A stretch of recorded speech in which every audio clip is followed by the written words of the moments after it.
For men who are watching us right now, will be learning for the first time that this is actually a competitive sport. Yes. So how do you go about it in terms of the level of selection that you have just mentioned, then the one and twos about the games in terms of rules. Okay. How do you compete actually in this Thank you. jumping rope? Yeah. Yeah, thank you so much. Yeah, a lot of people actually know skipping rope activity.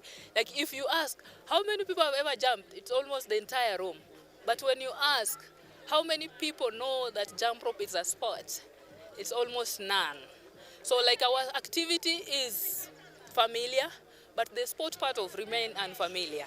And thank you for that question, because I normally like it, because I want to address how this is a sport. So jump rope has no age limit, one. Two, jump rope has it's an inclusive sport whereby both boys and girls compete on the same stage. Like World Championship, it's combined boys and girls. You can as well make a team of a relay team with mixed, so it's allowed. If you can take girls relay, for example, take boys relay, and then take a mixed team where like you mix boys and girls to make one team. We compete on the same stage, so we don't, like, boys don't compete on their own stage and then girls on their own stage. It's on the same platform. So that's one. The rule of the game, we have so many rules. They apply actually better when someone is doing it, but I'll try to explain. So one, this is an indoor sport according to the world standard. But because we don't have indoor spaces in Africa or in Kenya, we decided to jump anywhere. So this is an indoor sport. It's classified as an indoor sport. Two, maybe I'll let you know that in jump rope we have three elements. The fitness element, the one we were doing. And then we have the entertainment element that we did in the conference room. And then we have the sport element. So maybe a little bit of the sport element. So in sport element, we have different discipline in jump rope.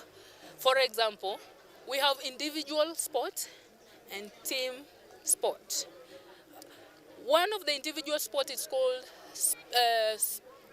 single rope speed sprint. So the shortest, or maybe the most competitive part of that is 1 by 30 seconds. So one person has 30 seconds to jump with the feet alternating, one after the other. Not like two, but one foot after the other. So you go, like it's like sprinting on the spot. So you have 30 seconds to go as many as you can. And then you stop at 30 seconds, and then the judges will tell you how many scores you have. But at the international level, actually, you have the sensor flow, whereby when you tap, it is reflecting on the screen, so that people who are watching, the layman, can actually cheer you, because they are seeing your scores counting on the wall. So that is one event. The same event, we have relay for the same event. So 4 by 30 seconds. 4 by 30 seconds. It's like athletics now, the athletics version. So 4 people on the same line, you have agreed who is starting first, second, and third, and fourth. So each of them is going for 30 seconds. And then at the end, they tally the total, and then they will know which team is leading. You can either, depending on the number of teams, you go for preliminaries, then quarters, semis, and then finals. So that is just one example of how we do that. And then we have the longest one goes for 180 seconds. That is 3 minutes. Yes. So we have 3 minutes sprint on the spot with the rope. And then maybe the last two. So we have double unders. So you see, you jump a little bit higher, then you turn the rope twice before you land consecutively for 30 seconds. That's an event on its own. It's in a relay form. Then the last one, the best one I love, it's the triple unders. So you have the stage, you have your rope, you turn the rope 3 times before you land consecutively. That one is the last man standing. So when you drop off, they just count for you. And then that is The end, yeah. So we have the same events at the. So I only talked about the single rope, but we have the double dutch. Are you able to retell what that is? So double dutch is where we have two ropes being turned by two people at the same time, and one or more jumpers are jumping inside. Yes. Yeah. And now let's talk about now the game itself. Yeah. I'm talking about a game is being played in a society that in most cases this is not one of the games that they will consider to be, well known, or even a game that can bring benefit to the athletes themselves. Yeah. So talk to me about the reception outside there. Yeah, well, that's a nice question. Actually, we are where we are because the community reception is really low. Actually, everywhere we go, everybody asks, like, have you been in existence? Like, yes, we've been here for almost 15 years. And people are like, yeah, because of the reception. So I can say like jump rope or skipping rope is not yet received or given the same attention as the other sports. And to some point for me, it's a good thing as well as bad thing. Because a good thing, one, because we have time to blend and make it. Because for me, one of the goals I have, having been an athlete who has gone through so much, there is a way I would love to see federations being led in the country. So for me, the reason I'm saying it's good that the reception is still low is because we have time to actually build a better federation. Like before, everyone is everywhere coming in and out. So we have time to build a better federation with good structures. But the bad side is, one, without reception, we coach these kids and then they lose morale. Because when their parents don't support them, then you can't take them to competition. And the reception by even the ministry, for example, it's very low. That means like we have missed on 5 crucial events. One happened last month in Norway. We were invited. We couldn't even like just try because we knew nobody will support. We have another one coming in Sweden. We've been invited. We are like, because we don't have so much support, let's just let it go. And then we have other events coming, but we are like, how are we able to make it to those platforms, to compete, to take our kids to those international platforms where they can compete. So that is the negative side of low reception, because now we don't have support, even from the parents themselves, even though they know that this thing is actually taking their kids from the streets. It's giving them like a focus point, like they are safe. Like it's something that is creating safe spaces for their kids. And no longer, like parents are no longer calling me. I can stay with their kids the entire day without a call. Now they feel it's a safe space. But when it comes to like, support your kid, we want to go to like Nakuru. It's like 4 rope skipping? No, I can't give you the money just to go and jump rope. So like it's still, the reception is still very low, and we are hoping and praying, like through media like you. I know you reached out to so many people, you cover a lot of people, so I'm very sure that through you and other people and other supporters will be able to reach a bigger margin of people, and also like start getting and winning trust, because people still relate our sport with Bebligan. So it started with the Bebligan thing.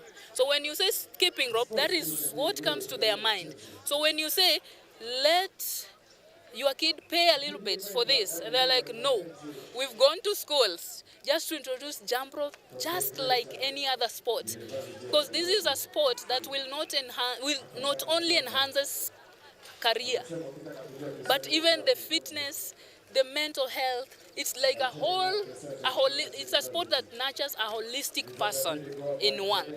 And the biggest thing about it is that it's now a career. Like you can go to any country right now and coach and earn. You can be a judge, a professional judge, and you'll be paid. Like this year's the first ever World Championship where judges are being paid. And every country that is doing jump rope, you are given opportunity to take judges to the World Championship, and they'll earn money. So this is a career, but not yet received well. So yeah, it's sad, it's bad that people only view sports in the country as I wouldn't mention because it will be a bias, but we have only few sports that people regard as sports, but others have been pinned down. But you know what? We are not giving up. We are coming. Yeah, yeah. Okay, and you mentioned about something that is very important, the support especially from the government. Yeah. When you see, let's call the national team, the national football team, we have the Kenya Athletics, being facilitated to go out and carry Kenyan flag. And when you make requests and you get rejection, how do you feel as a coach? Yeah,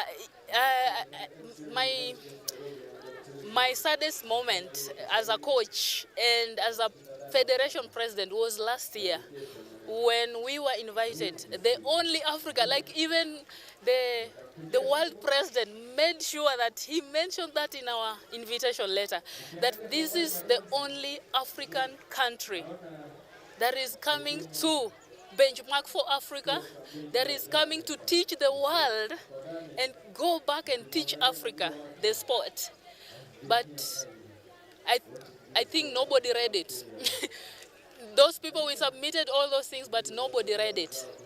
However, it was the saddest moment where I have no control. Like, have you ever reached a point where you feel like you don't have control over this and then you have to let it go?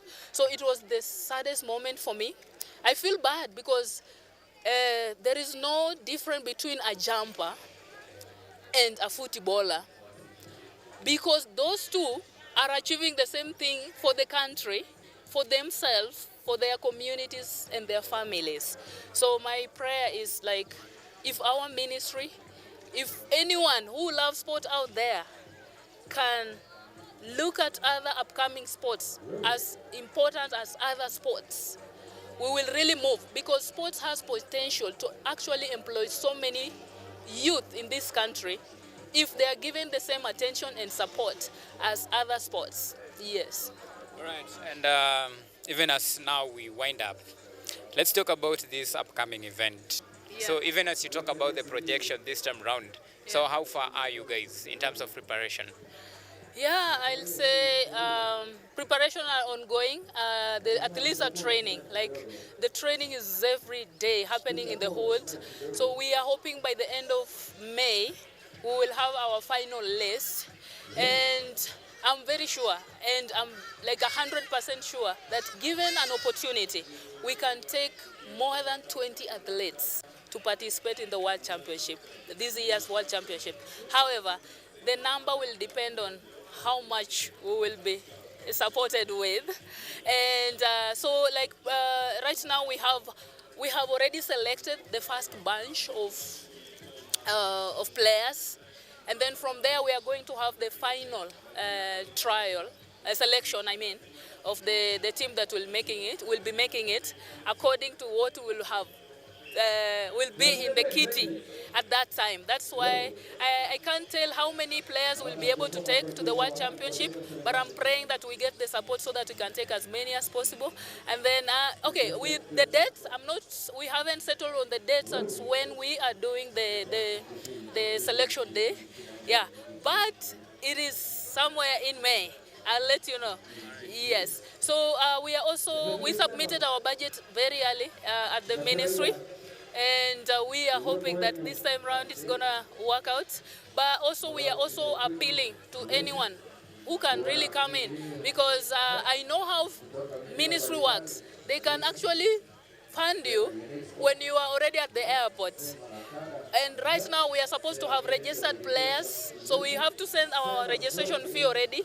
We have to send our accommodation. So we have up to the end of this month to pay our accommodation for hotels in Japan. So those are some of the things that we need to be working on even prior, the support we are expecting. So yeah, so I'll say we are very optimistic that this time around we are going to represent our country. The countries are really working very hard. Countries are really working very hard. I saw the double Dutch relay world record right now. Girls from Sweden. And I'm looking at that, I'm like, we need to catch up. We need to catch up with those ladies because they have been consistent. I think for us, it's more of the consistency that has been making us like drop off and then come back, drop off and come back. But if we get even 1 year of just support and attention, I'm telling you, like, the whole country will turn around and support jump rope because it's a sport to watch. Okay. Yeah. And this is the final one. Yeah. For those who are watching you and they are very interested, so where can they find you guys? Where do you train? Where are you based? You know, where is your residential camp? Yeah. Those questions, just answer for them pretty quick. Oh, thank you. So if you want to find us, one, we have different communities where we do the sport. So one of the communities in Kibera where the sport started. The second community is in Gidurai 45 at Muiki Primary School. Another space that we have, and we thank God so much, is the partnership we have with KU. So Kenyatta University offered us a space, and this is our space. So this is another space where we train. I train also like KU Jump Rope Club here. So we had a hinge somewhere, and we couldn't like follow up with the team, but now we are back. So we will be training at least twice a week, and this is the training ground. This is called Bishop Square. It's the training ground. Also, we have partnerships with different schools where we go and train their own kids. So we have teams located in in different places, especially in schools. But we don't own the school. But one of the greatest opportunity we have is KU Model School. We volunteer to coach the kids at KU Model School, and for them, they have given us a space to coach people jump rope. So yeah, all are welcome. Jump rope has no age limit. When we go for World Championship, Kenya have never taken a master's age. That is 30 plus. But we meet with people from China, America, bringing their 60 plus people. Let's do this, Kenya. We can do this. Also, just one more. We have Africa Speed Challenge going on. We want to see how many Africans can really participate in this. So if you are watching and you want to participate, please just take a video of yourself doing speed, either jumping on 2 feet or alternating jogging steps for 30 seconds only. Hashtag Africa Jump Rope Federation. Thank you so much. All right, asante sana, and thank you for making time. Thank you as well, and thank you for covering us. This is actually the first ever media to cover us, so I'm excited.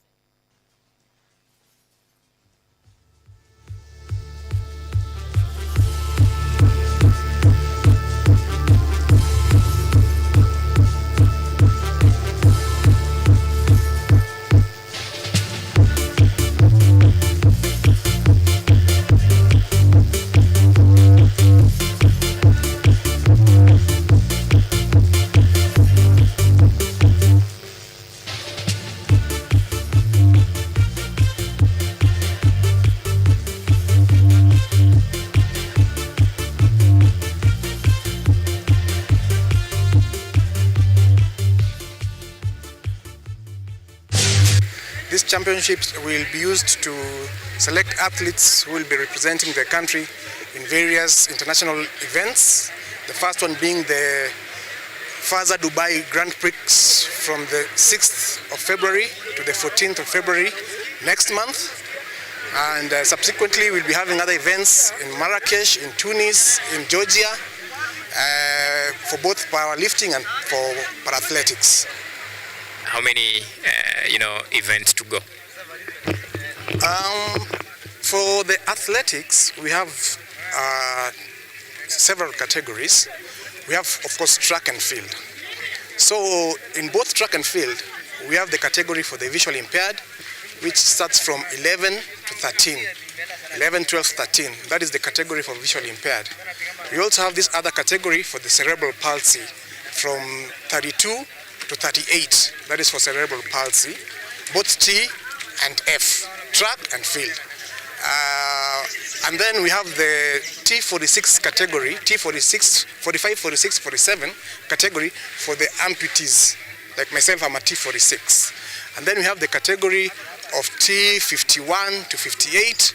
Those are athletes who have an impairment on the lower side. That is one leg or two legs or both legs. That is the T51 to T58. And then we have the T40. The T40, the category for athletes with dwarfism, the short stature. And then we have the T20, that is the category for athletes with intellectual impairment. So those are the major categories that were participating in this event. And for the powerlifting, we also have categories, but that for powerlifting, they are categorized according to their body weights. Yeah, but for the powerlifting, the bench press, mostly they have an impairment on the lower, on the legs, or they have an impairment in regards to height, short stature. So those are the two categories. And then there's a third one for the visually impaired, who are doing the deadlifts and the squats. So those are the categories that have participated in this championship. All right, now that we are looking forward for these events this particular year, so as the trials actually come to an end today, so what has been some of the key highlights? What should we expect moving forward? The key highlights have been the turnout of newcomers. We've seen so many athletes who are participating for the first time in para games. We've seen students as young as 13, 14 years old participating for the very first time. And this is a very positive thing, because as you know, the road to LA 2028 has begun. And this is the stepping stone. We need to tap the new talents right now for them to be ready for LA 2028. And the turnout has been impressive. Nearly 400 participants have taken part. And that is the highlights of this event. All right. Talking about the turnout, which is something that is quite impressive, and I understand that probably this could be the right step in the right direction. But your message to probably some athletes who might not have had the chance to participate in this, but they have the ambitions and even the talent that as the federation you're looking out for. So what's your message for those athletes but that they are still probably have not had the chance to take part in these trials today? So, and is there any measures in place to make sure that you reach to more athletes and expand this bracket of new pool of talents? Actually, you will realize that nearly 3/4 of the participants here are newcomers. And that is, it means that we are doing something. It means that there's word out there that para games are here. And what I may take home from this, because you see, we didn't expect so many newcomers. And with this, and you've seen the surprises, the newcomers have really outshined the veterans. I'm sure when they go back and they get the opportunity to represent the country for the first time, I'm sure that will motivate others also to join the sport. Because when they see their new ones coming and taking over and representing the country, that is a big motivator. And that is what we aim to achieve. So in these events that are coming up, we'll do a blend of the newcomers and the veterans so that we can give the newcomers exposure. And this will also attract others to come and join. All right. Talking about exposure, are we expecting now probably training camps after the trials? Yes, there's a team that will be joining the camp from tomorrow. The team that will be participating in the Dubai Grand Prix will join camp tomorrow, because we were waiting for this event so that we can select athletes to join the camp. So they'll join the National Residential Training Camp from tomorrow up to the 5th, when the team will depart for Dubai. Just how important is it for we Kenyans and of course the larger world at broad to support the sport itself? First of all, I want to thank the Kenyatta University fraternity for partnering with the Paralympic family to host this event. This is, I think, is a step in the right direction, and we want other partners like KU to come on board so that we can partner and grow the sport.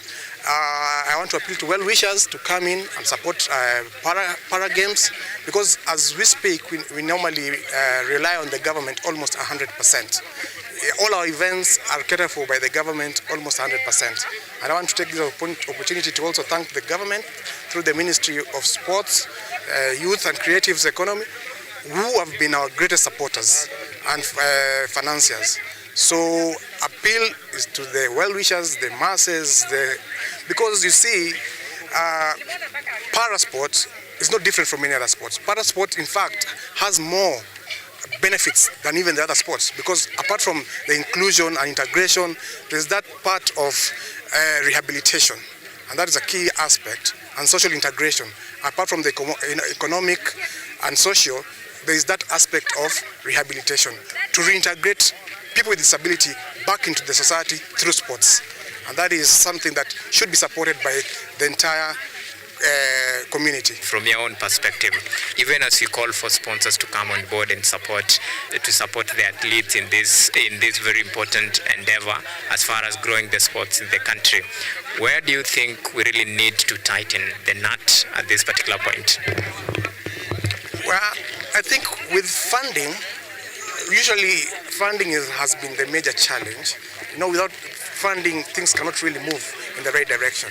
So with that support, financial support, and also not just financial, but also having people coming on board to advocate for the awareness that we have parasport, so that because there are so many people out there, people with living disability who do not know that the sport is here.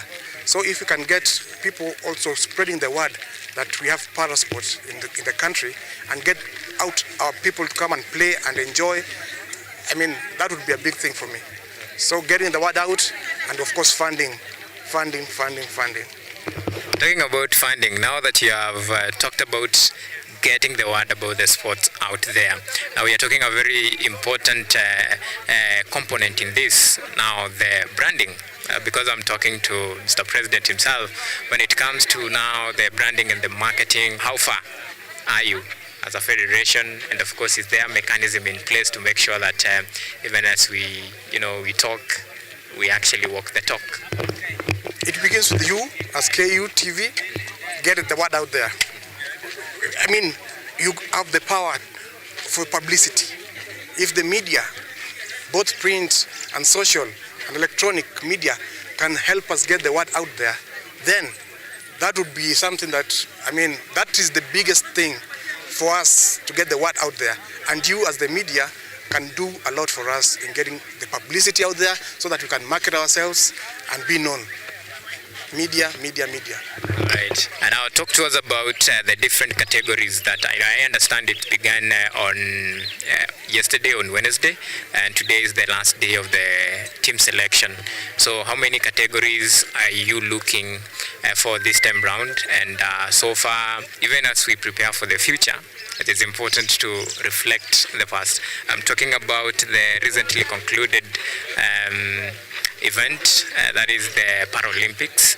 I want to get your views and of course your perspective on, Team Kenya in terms of preparedness, and just how far are we even as we eye the ball to the bigger prize.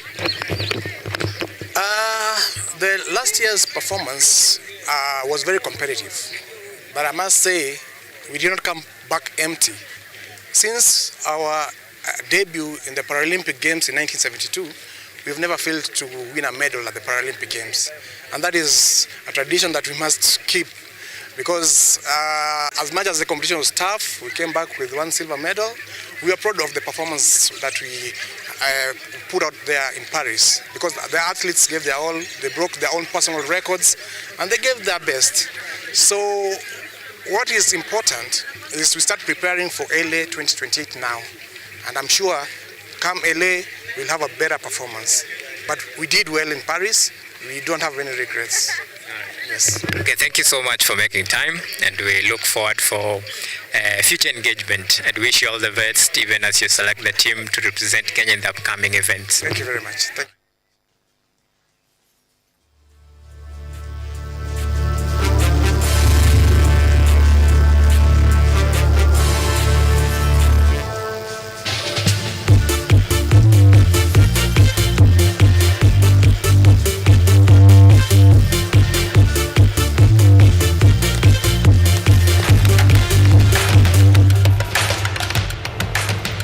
Access to knowledge,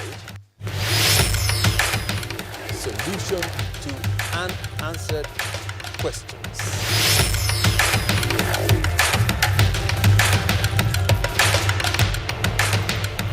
Guidelines to pursuing your rights and repossessing your property, intellectual or material. This and more only on Law Matters.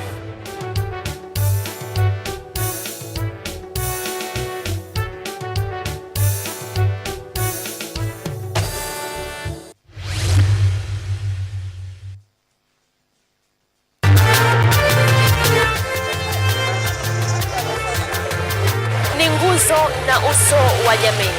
Kupanda shuka akawa tuzo, ukakamavu wake ukatii na kumfanya mwenye bidii. Kwa machozi na makeke akabaini jinsi ya kuwini. Huyu ni mwanamke ngangari kwa jinsi alivyo ng'ari.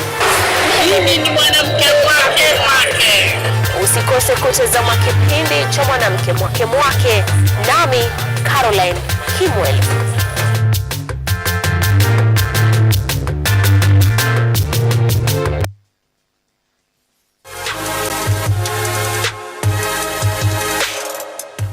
Fashion. It's more than just clothes. It's a statement, a feeling.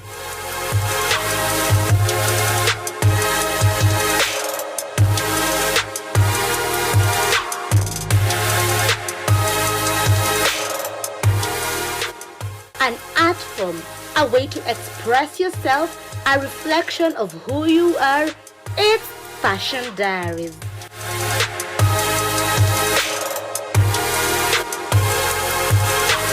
Join me, Ashley Asachi, every Monday from 8 p.m. as we bring you Kenya's latest trends. Imagine fashion designers,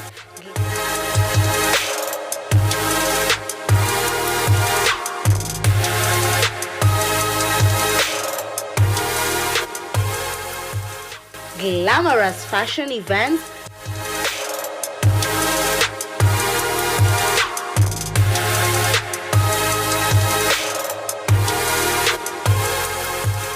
runway shows,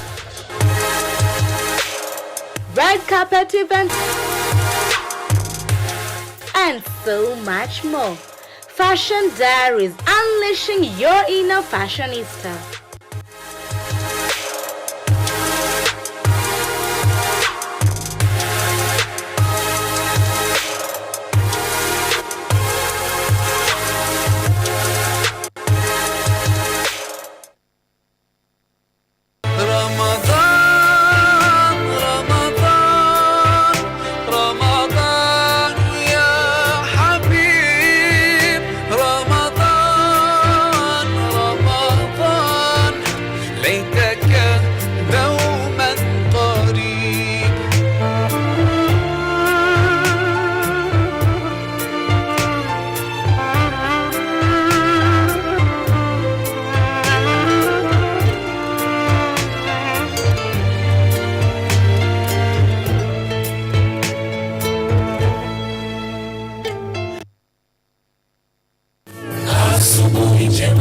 The fear of the Lord is the beginning of wisdom.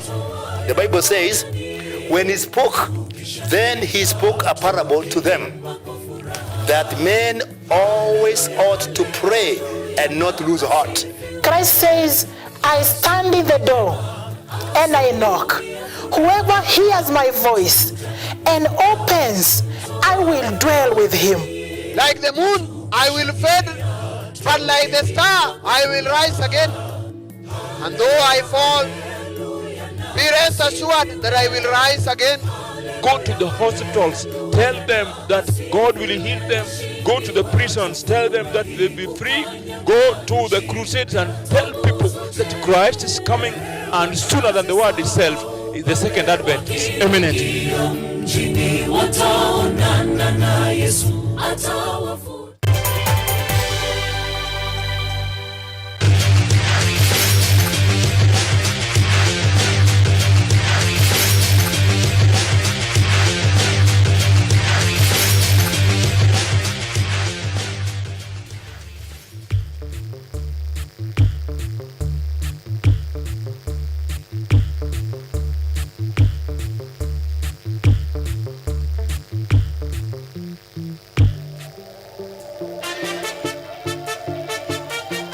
Thank you so much for making time to speak to KUTV. First of all, karibu sana nyumbani. How do you feel? I feel great. I've been feeling home the last 4 months because we've been training here for quite a while. And every time we come in, we get support from the students. And every time we're training, they pass through the fences. Some come in and watch our training sessions. It's a motivating factor, and I really appreciate that. Yeah. Talking about the support, when you see the support from the students themselves, the university at large, the fans themselves, how special is it to you as a sportsman? That's a big motivation, because sometimes you wake up, you don't feel like training, sometimes you feel like giving up, but again you remember the people are looking up to you, and you remember the people are supporting you to do this, and it just, gives you the energy to just keep going. So, I mean, it's great. And it's great for athletes to get such support. I understand there's hate 1 on 2. There's a lot of, there are some people who hate on us, but I just want to tell them that it's not easy. It's not like we woke up today and we became successful. It's been a journey. And so to see someone hate on you because of something that you've done and just forgetting the victories and the glory that you've brought to this country, it feels bad, but again, everybody has an opinion to do whatever they want to do, but let's reduce that. All right. And of course, we'll talk about the pressure that comes with being a top athlete. Yeah. And let me check you back here. Of course, many are asking the choice, the Kenyatta University itself. Why Kenyatta University at first place? KU has been supporting sports for a long time. And, this is the university that was chosen to co-host the Under-18 World Championships, and that in itself is a big achievement for the university. We've been coming here previously, but we've not gotten a chance to just come and train. And when all the stadiums were locked out, it was an opportunity to just come and present ourselves, and not just that, because we are looking at a broader perspective in terms of sponsorship. Because I have a foundation that I'm looking to, push athletics and education at the same time. Because I'm a student on myself, and I understand that after retirement, we all need something to do. So we are pushing that agenda, and KU is the perfect university to just come and, give scholarships if they can to the student athletes, and have a program that supports student-athlete kind of life. So I think KU is the best fit, and they offer, sports courses. So KU was the best fit. All right. Yeah. Talking about the interaction between the sportsman like you and, of course, the student, which is a very critical aspect when it comes to sportsmanship. It serves as some motivation, and, of course, it encourages others to even learn from the best. Yeah. Now, talk to me about this very important aspect of interaction between the students who are taking courses in the sports recreational facilities and, of course, sportsmen like you. Just how critical is it? Of course it is, because what they're learning in class is what I'm doing, professionally. So for me being here, I can be an example in most of these courses. And like Madam said here, she said we can have talks with students and they can ask the questions and we can answer them literally because we've been there and we've experienced it. So, it's a perfect fit. Yeah. All right, now let's talk about, about the pressure that comes with being a top athlete. I know a lot of people expect a lot from you. The fact that you've already made a name for yourself, and that really has a lot of pressure on you. Just talk to us about this very critical aspect of pressure, and not only from you, but always from top performing athletes, and how to handle it. Of course, the pressure is, there's the in pressure and the out pressure, because the out pressure is for the fans and your sponsors and all that kind of stuff, but the in pressure is with you. So anytime you get in that field, you remember it's you and that track.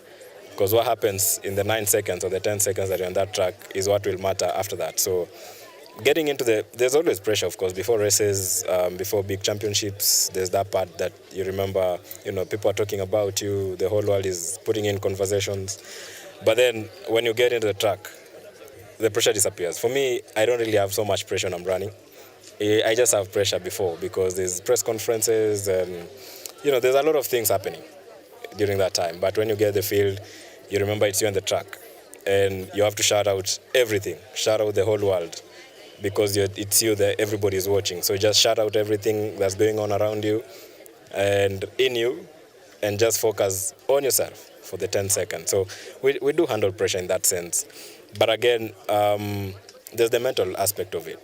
And most athletes are struggling with the mental health, because you're getting into this field and you're exposed to the world, and you don't really know how to handle it, because at some point you win, and then at some point you lose, and then people forget all the wins that you've had to go through, and they only remember the losses. So again, everybody turns their back against you.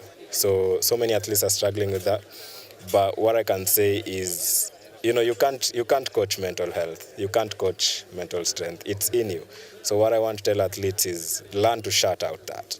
Learn to shut out that the pressure that comes with the outside pressure, That's what I mean. So if we can just learn to shut that out, everything will go well. All right.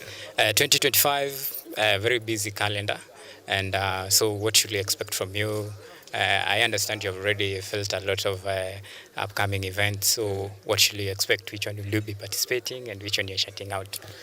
As of now, we only know of the next week one, and the next week, which 12th of March and the 19th of March, we're doing 2 Grand Prix in South Africa. After that, we'll let guys know, because this season is a season where we handle a day at a time. We don't want to put pressure on ourselves and just, starting to talk about things that haven't happened yet.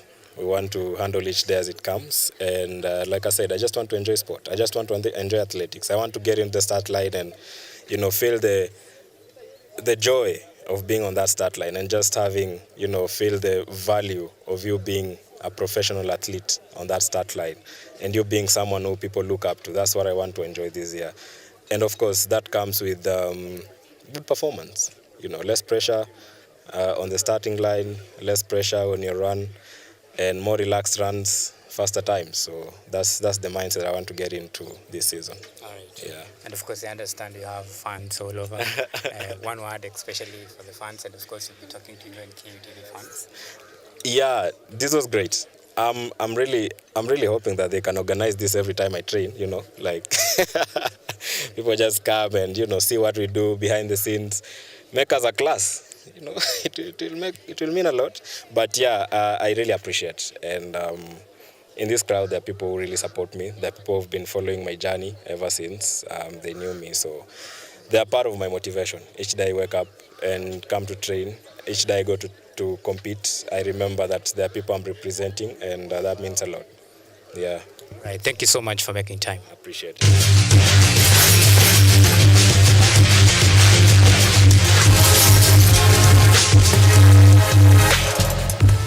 Fashion. It's more than just clothes. It's a statement, a feeling.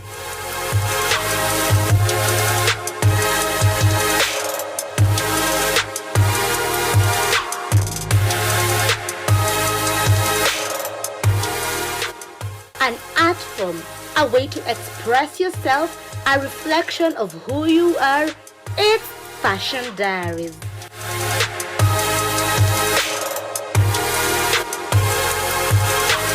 Join me, Ashley Asachi, every Monday from 8 p.m. as we bring you Kenya's latest trends.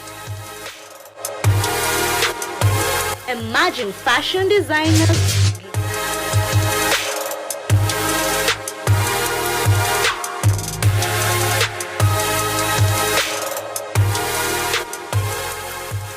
glamorous fashion events,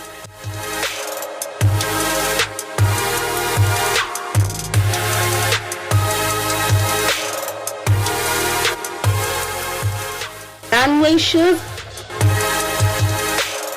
red carpet events, and so much more. Fashion Diaries, unleashing your inner fashionista.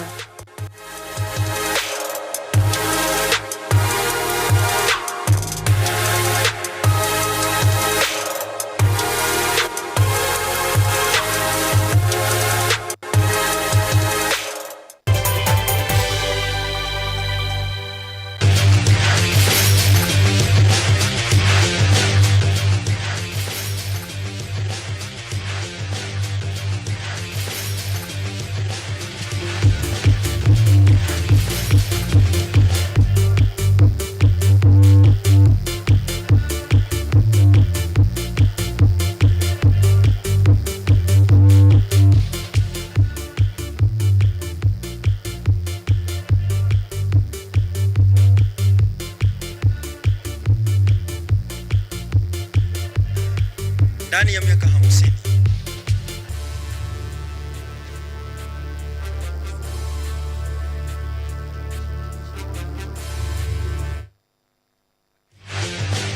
mafanikio mengi sana akiifunza Black Blood RFC. Kwenye urejeo wa kipindi ama makala maalum ya Mwanaspoti Matata, tunaangaza kurunzi yetu kwenye safari ya Brian Tichi Rotich. Tazama, ndani ya miaka 50 ya kuwepo kwa Black Blood RFC, ndio kocha ambaye Brian Rotich utaingia kwenye historia ama kumbukumbu za historia Black Blood, kuwa kocha ambaye ameleta mwamko mpya na kupata mafanikio na kikosi ambacho kinapata msukumo ama kifedha bado ni finyu, lakini unaingia kwenye kumbukumbu. Brian Rotich, unaweza kumbuka siku ya kwanza ambayo uliguza mpira wa rugby ilikuwa wapi na ni kwa nini ulitamani sana kucheza huu mchezo? Nadhani ilikuwa 2006 Maseno School. I think nilijoin rugby juu ilikuwa related na wale watu tu vichwa ngumu, so hawako wanahandwa na ma-prefect nini, so I think hiyo ndio ilimotivate, na I think nilikuwa hiyo for the year 2006 nilikuwa the first fresher kujua kupass ball, which I think ndio kitu mimi kuwa proud of up to now. So ni kama unasema kwamba wewe pia ulikuwa mtu ambaye ni mkorofi, sasa ulikuwa unatafuta a way out ya kujiprotect. Kwa kiwango chake nilikuwa hivyo, so na ilinisaidia sana juu wakati huo kulikuwa na zile corporal punishments from prefects and all that, so sikuwa able to encounter that juu nilikuwa mentored na watu walikuwa wamelearn hiyo trade, so ili make life easier Maseno. Unaweza kumbuka the first move ama kitu ya kwanza ulifanya na ball ya rugby ukiwa hapo Maseno, which I presume by hapa ni ulikuwa form 1 form 2? Nilikuwa form 1. Yes. I think kitu ya kwanza nilirusha juu. From hapo sasa nikaanza kufunzwa kupass juu coach hiyo time alikuwa ndio house master wetu Mayor House, Mr. Masime. I think ni ndo mzee nakumbuka kwa coaching career ya mine, alikuwa very good coach, so from hapo akaniambia mimi ndo nitakuwa na represent fresh first year huko Maseno School wa Mayor House, na that's how I came to be the first person to know how to pass, and by form 2 tulikuwa tumebreak into the team. From my understanding, huu mchezo wa rugby ukiupenda kuna vile mtu mpaka unapanga, unasema nikitoka shule ya msingi nataka niingie shule ya upili fulani kwa sababu nataka nicheze rugby, nikitoka hapo nataka niende chuo kikuu fulani kwa sababu nitapata rugby. Yako ilikuja tuseme kuanzisha uhusiano wako na Black Blood ni kwa sababu ulikuja chuo kikuu cha Kenyatta. Did you feel kama ni kwamba umetimiza kitu ulikuwa unatamani, ama mentally kuna kitu kingine ulikuwa umepanga ambacho hakikufanyika?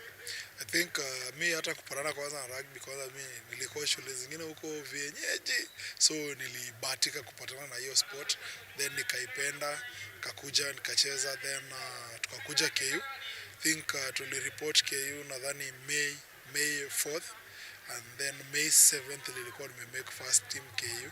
Tulikuwa tunacheza against Homeboys, nika make hiyo starting squad, na hivyo ndio I don't think niliaitoka kwa hiyo team up to the time nilitoka Blood 2015 after graduation.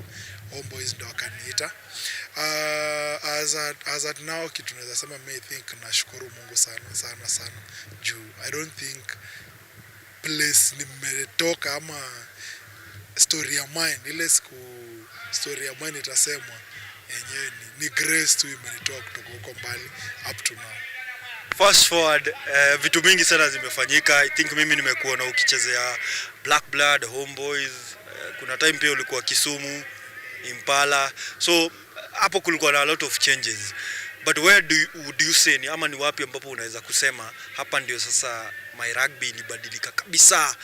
Ile rugby kuna kitu ambacho nilijifunza hapa ikanibadilisha sana, maybe compared na wakati ulikuwa unaanza. I think from kutoka Maseno, the first place I played ilikuwa Kisumu, trying to get to Kenya Cup. Nilikuwa hiyo team actually ilikuwa 2011. Ilikuwa club rugby, so the first time nilifika huko, huyo coach kuona venye nilikuwa na pass, venye nilikuwa na tackle, akani draft into the team, na nashukuru sana for hiyo opportunity.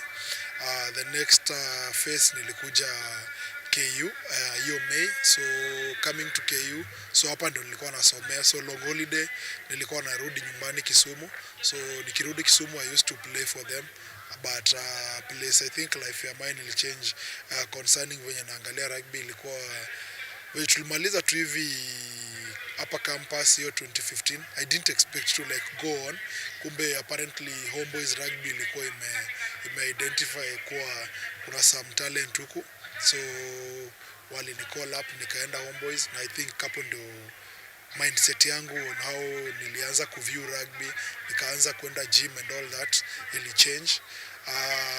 Mindset ya coaching I think ilikam nikikuwa Impala. Kwenye maisha mtu huwa anapatana na watu ambao huwa wanabadilisha mtazamo wako kuhusiana labda na mchezo wa rugby, mtazamo wako kuhusiana na maisha. Wapo watu kama hao kwenye maisha yako? I think kuna one coach Saimo. Coach Saimo alikuwa very pivotal in the way, yani venye nilienda Homeboys alini pick up, yani akani mentor, akani show, so mimi admire sana, mimi admire venye ana work, venye ana relate even na young players. I think ni one of the mentors wenye ndakuwa forever grateful for them, because hao wali change venye nacheza, venye na view game. Again nikaenda Impala, kuna coach mmoja wa mostly anakuaga age grade development anaitwa Olos.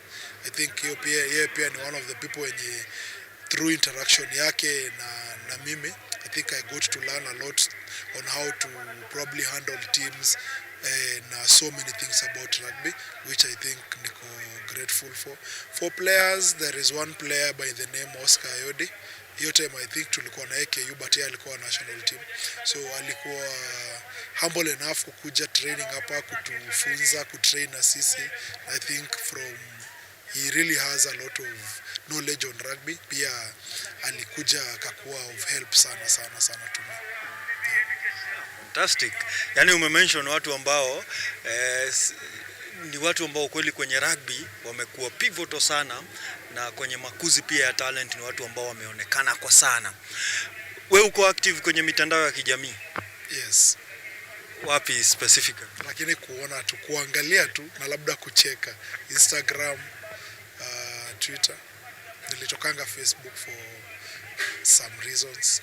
Nice. Kama uko very active kwenye mitandao ya kijamii constantly, for the last one season or so, or the better part of this season, kuna semi nyingi sana kwenye mitandao za kijamii hasa kuhusiana na Black Blood. Kuna watu ambao si mashabiki wa Black Blood lakini wanafurahishwa na kitu ambacho Black Blood wanafanya. Kuna wengine ni wapenzi tu wa rugby ambao wamekuwa kuipenda Black Blood, na unapata kwamba wanazisupport timu zingine, lakini wanapata kwamba kitu ambacho mnafanya hapa kinawapa, yani mtu anataka pia kuassociate na nyinyi. Inakufanya usikiaje kama ukiwa kocha kwamba kuna wapenzi wengi sana wa huu mchezo ambao wanapenda vitu ambazo mnafanya? I think inakuwaga tu a very humbling experience kwanza. Kuna time hata unaweza tembea hapo Shuge, unapata wase hata ujui tu. Ati hey coach, game iko lini? Chesko, hey kazi mzuri. Hao watu hawajui. So ni something very humbling. Na I think we thank God for the far we've come. It's been a journey, maybe 3 years down the line. Tulianza hiyo time ku dream. So probably from last season to this season, tuna live your dream na tuko very grateful sana to God and the players. I think mimi nawaambianga hivyo. So hata msaki niambiaga ati hey, well done coach, mimi hapana naambiaga I think credit to the players juu it's them that play. Miki tunafanya tu ni probably try to get into their minds to be able to wapeane that which they can, the best of them. So me were influenced to like realize their potential. I think hiyo ndio tunafanyaga, but most of the sacrifices, the hard work, ati ni hao vijana ndio wanajikaza. Mazuri yanafanyika, yanawaleta mashabiki wengi sana, lakini pia inaleta macho ya watu wengi sana. Kwa hivyo ile siku unateleza kidogo hivi, pia kunakuwa na semi nyingi sana. Huwa inakupa pressure kwamba Black Blood imebadilika ndani ya misimu mitatu miwili na kuwa timu ambayo inaingia kwenye mechi za mchujo ama zile playoffs za Kenya Cup. Kuna talent, tumetoka kutoka zile enzi za kukuwa tu participant. Sasa watu wanaiangalia, watu wana look forward kwa baadhi ya mechi ambazo Black Blood inacheza. Lakini kuna wakati pia unateleza. Huu inakupa pressure kwamba watu wale tu mashabiki watasemaje. Kwanza venye tulianza tu kuperform, unajua results zinakujaga na pressure. So venye tulianza kuperform, watu wanaanza kutufollow. So already hiyo ni pressure juu tumebuild expectations kwa watu. So me will try as much as possible to make the players realize kuwa place tuko sahi. See, it's not the normal place. People expect things from us.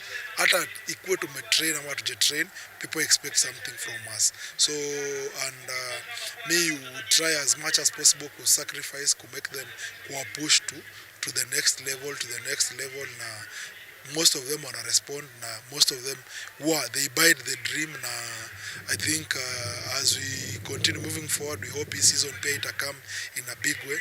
Hopefully, if you're able to make it to the playoffs, we really pray that pia tukuwe able to make it to the semis this time, because tumekuwa huko. So once beaten, the next time sir to have kukua better guys. So if we get an opportunity this time kuwa in the playoffs, I think na promise kutakuwa na a step to the semis, of which mostly nashukuru sana for the players, the work they wanna put in so much.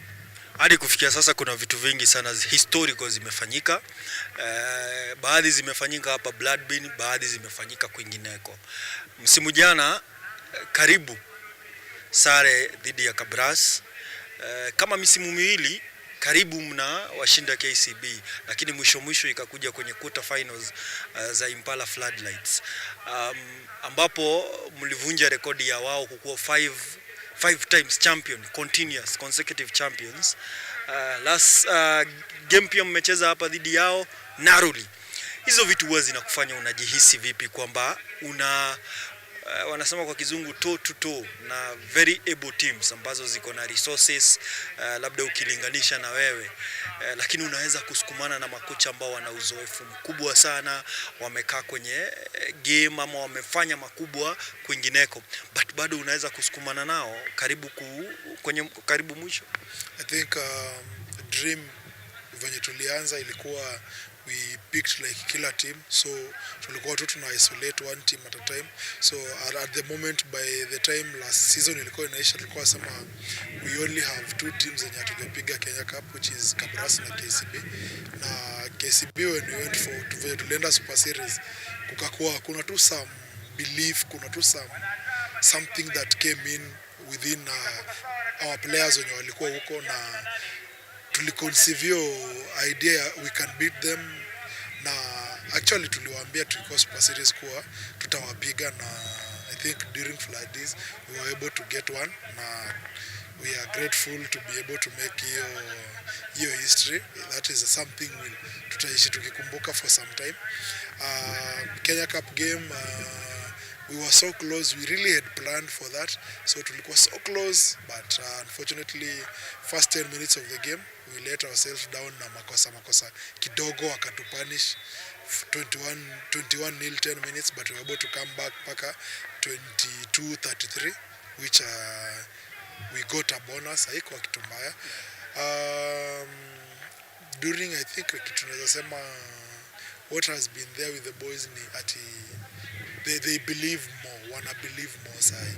So I get a way of interacting with them. There is a way I get into their mind, so na get ku saturate your desire ya kutaka ku, like they want to perform, they want to win.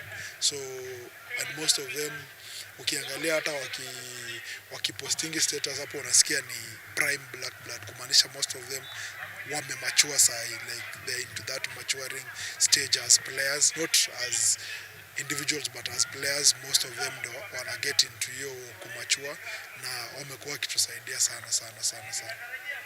Tukikaribia kumaliza, kabla nikuulize some of the topics ambazo zina revolve around Kenyan rugby and what's your take on them. Umesema kuhusiana na mambo ya prime players ambao wamepata hiyo experience na wakakuwa sasa, japo wachanga, ni wachezaji ambao wanaweza kuchanga sana kwenye klabu. Lakini kuna swali ambao mimi nimekuwa nikijiuliza 3-4 seasons ago, kwa sababu mimi nimeweza kufuatia Black Blood kwa kipindi. I think nimekuwa nikikuona pia ukicheza. Si kwamba nimezeeka, lakini I've seen hizo safari, kwamba kuna wakati tulikuwa tu bora tu salie kwenye Kenya Cup, iko sawa. Ni nini hichi? Na imaanishi kwamba these are the most talented. Kumekuwa na even other talented players hapa. Ni nini ambacho unawaambia, ama ni nini hichi ambacho umewapa kiasi cha kwamba hakuna kitu kikubwa kimebadilika, ile mentality kwamba we can go beyond just being to avoid relegation? I think first nili make sure kwa wamerealize kwa hakuna difference kubwa kati ya probably player mwenye ako Blood na KCB. The biggest difference na kwa tu, apart from resources, kitu unaweza control ni attitude, your commitment, your desire, your hunger, because place tuko hapa we do not play at tupate probably bonus maybe for kama other clubs and is gonna resources, ama sijui tupate ni no. See, we play because we love the game, ndio kitu ya kwanza. So rewards for ourselves ni whenever we play well, whenever we do something good, whenever we win, hiyo ndio our greatest reward. So I let them know of that. Then I think again we are more of a family, to go a close-knit group of people. So most of the times people are there for each other. So kukiwa na issue, we understand in for someone. So we are there for each other. Then I think most importantly niliwaambia kuwa hakunanga ati onadenye watu wa KCB wataamka waseme au watashinda Kenya Cup ama Kabras watashinda Kenya Cup. It takes work, it takes commitment, it takes so much, na so far so good. I think tuna get kufanya part of that, na pia our players, most of ukipata players wetu wakienda under 19 wakienda national team wakirudingi, mentality yao waga imechange sana, na it really motivates the other players hapa pia wakuwe able ku dream of ku make your team. Kama sasa tuko na our captain Robert, despite being a medical student, ako national team Kenya 15s, is a very good leader. Pia ana demand from the players, ana lead from the front. So kuna hiyo wanting to play for each other, kuna hiyo wanting to achieve greater things with the minimal resources tuko nayo. But that again, KU pia as our main sponsor pia imekuwa very helpful to us, kukuwa able kukuwa na grao imenyolewa hivi, kukuwa able kuwa na watu ku access shule time watu wamefunga for trainings, kutu facilitate twende hizo games. Wameplay a very big role sana, na I think we are really grateful for them for the support so far zenye wanatupea. Shabiki wako mkubwa ni nani? Hata sijui.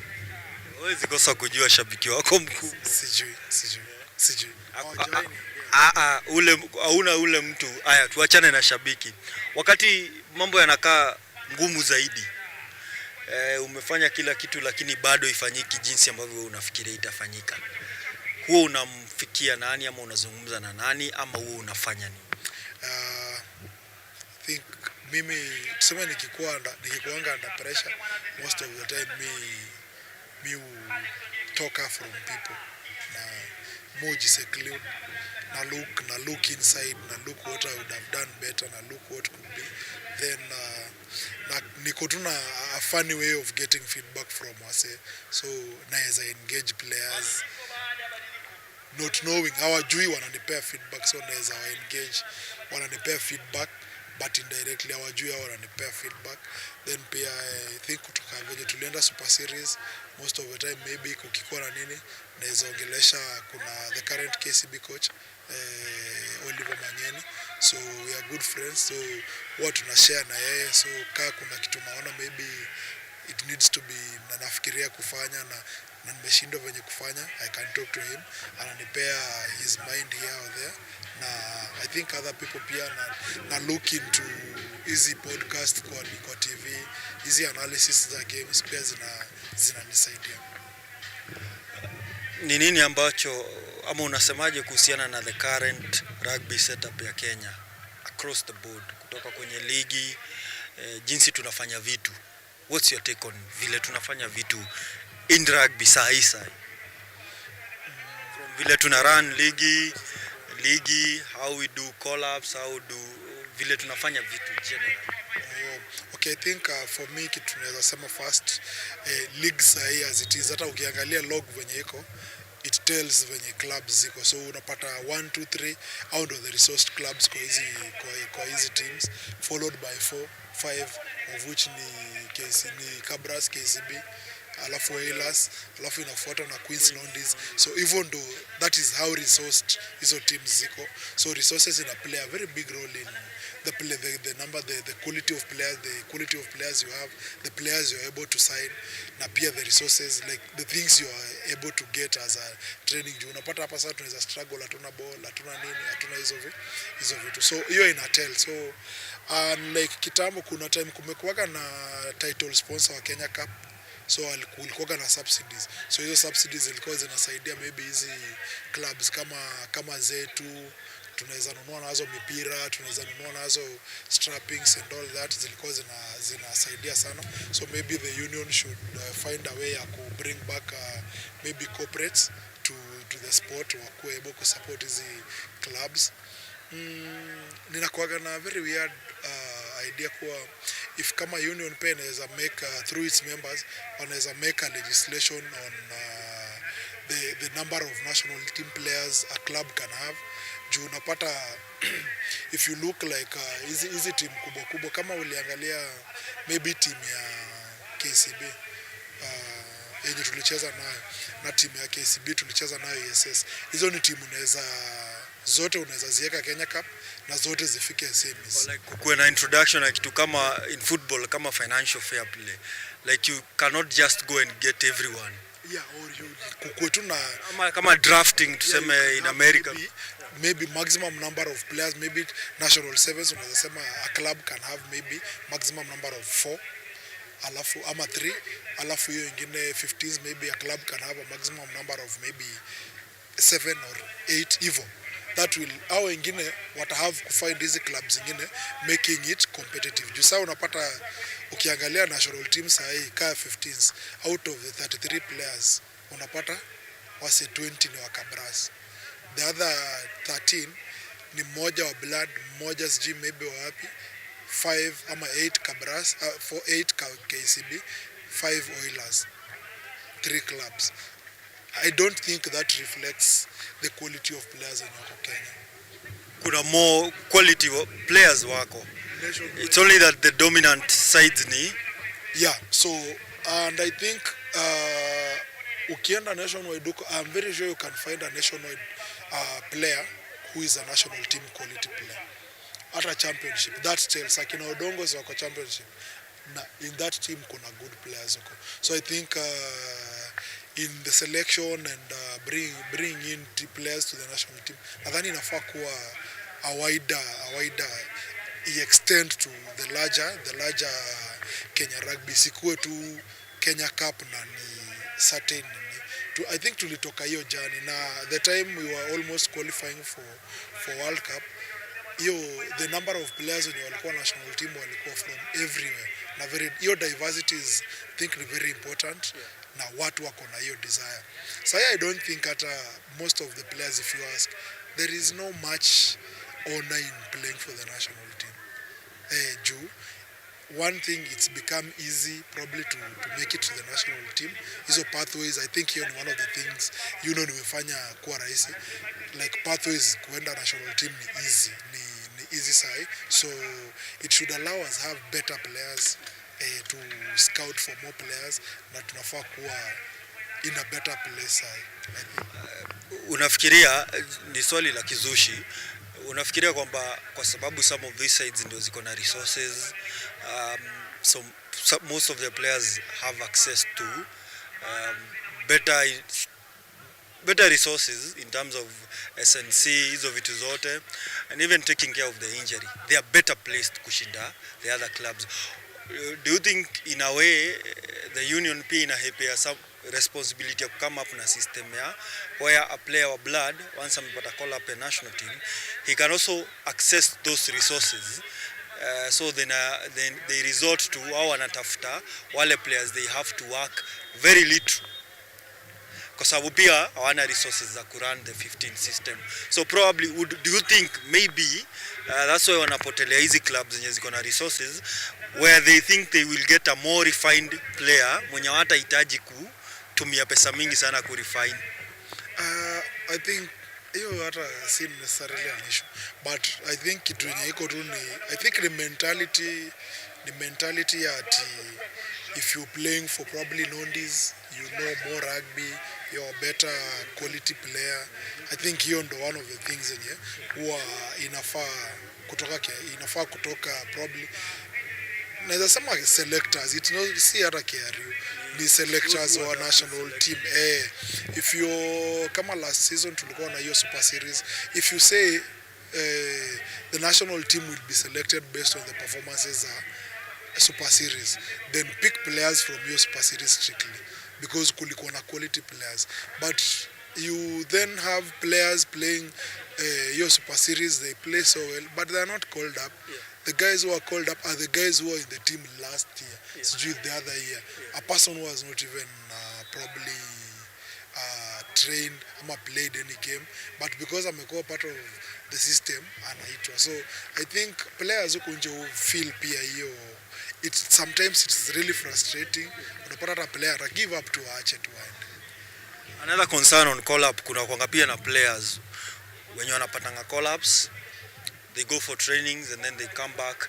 Online unapatanga a lot of conversation of mbona mliacha huyu, mbona for example I remember time ya 7 ikikuwa call up for the series, kulikuwa na a lot of conversation because kuna players wa Queens, people feel they should be part of that system, kuna huyu.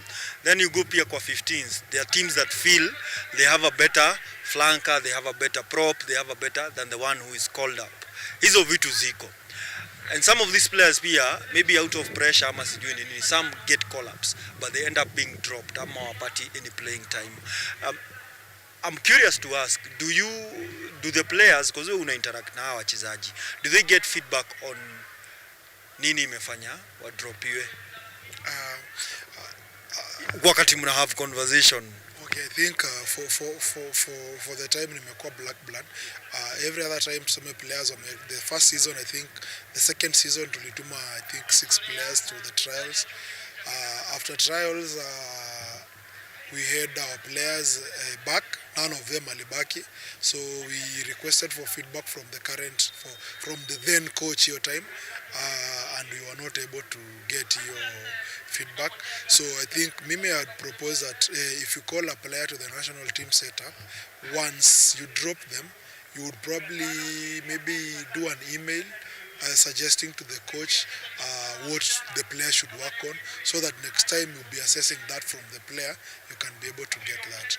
But I think another thing ni ati kila coach anakuwa tuna players anataka, the type of player anataka. So if he's not the type of player coach anataka, then he will not keep in it, hata mkeep kwa hiyo team.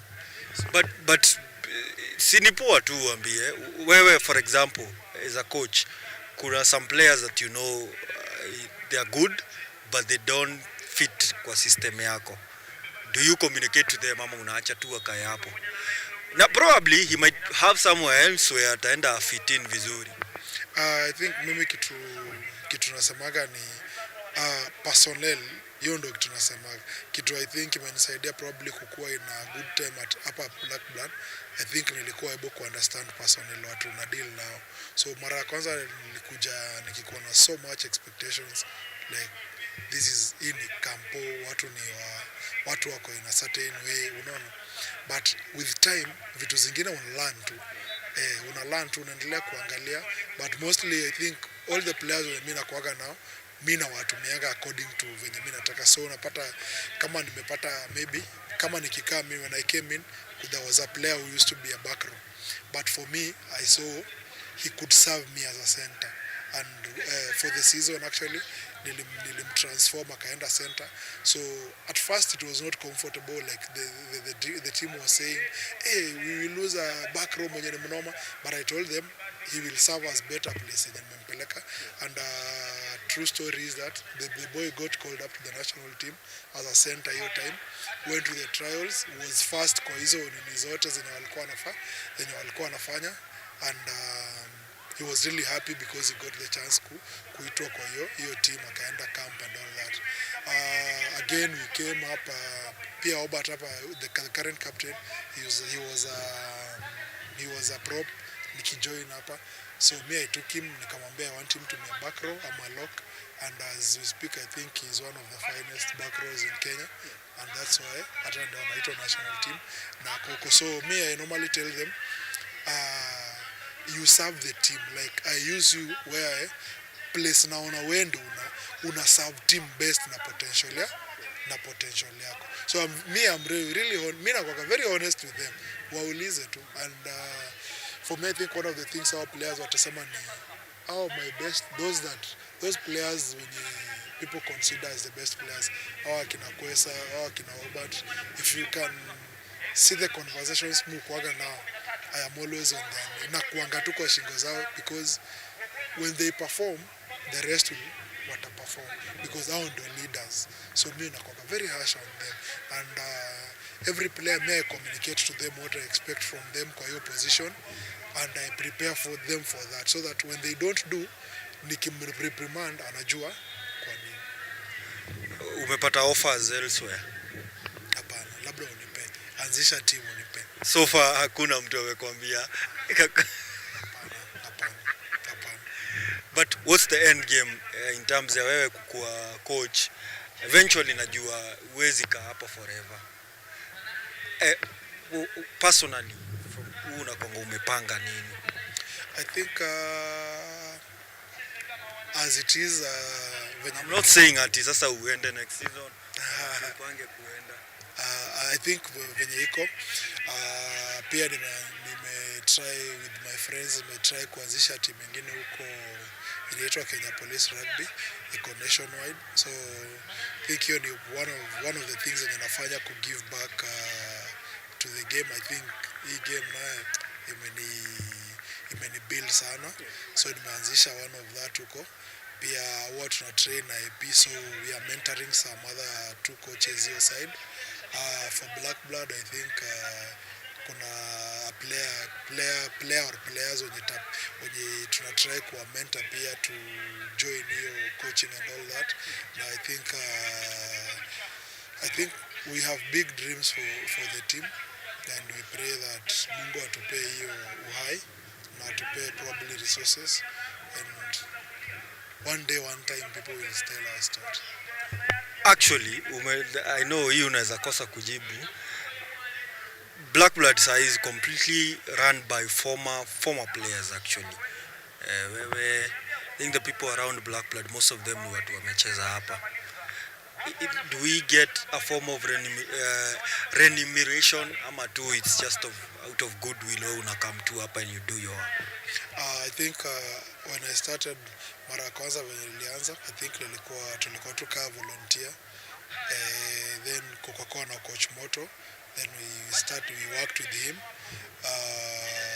then sasa Moto alienda Greece, then kukakuwa na vacancy, so we applied for the job, nikapata. So kuna kuwaga na some small token for the coaching bit of it. I think actually kitu nasema wazee wako around blood wenye wako sahi, I think wote management ya blood apart from mimi ni students wote sahi. So wote ni students wote, management ya blood apart from mimi peke yangu I think ndo nimemaliza. Na most of them wana volunteer. Nimekuambia we are more of a family than a team ile ati, so tunakuwaga more close knit. Kunakuwaga na last season, part of last season ni venye this season amekuwa held up. Kuna former Homeboys player alikuanga hapa anaitwa coach Polycarp, alikuwaga anatusaidia hapo kwa forwards but amekuwa held up juu ya job. Pia alikuwa na volunteer hapa.